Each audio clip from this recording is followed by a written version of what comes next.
ধন্যবাদ। আমরা ঠিক যেখানে দাঁড়িয়ে আছি এই জায়গাটার নাম হলো বীরশ্রেষ্ঠ স্কোয়ার সাতমাথা।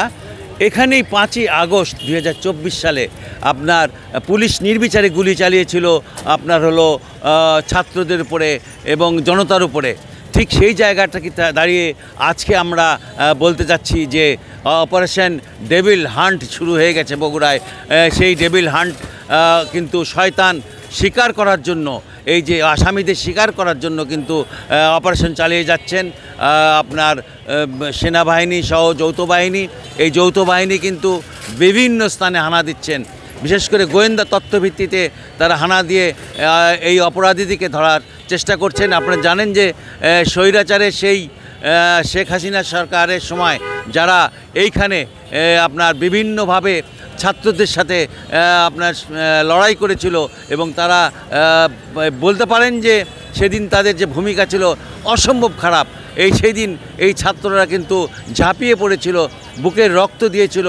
বগুড়ায় 5-6 জন সেদিন মারা যান।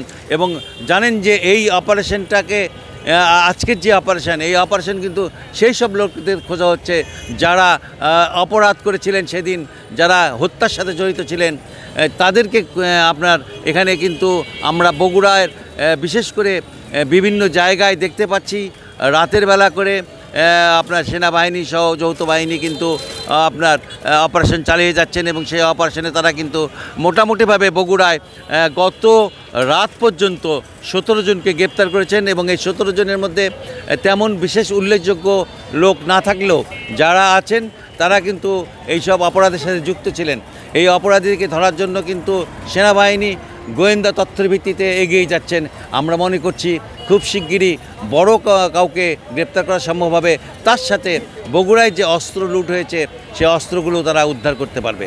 মোটামুটি বগুড়া থেকে এই ছিল আমার কাছে সর্বশেষ সংবাদ।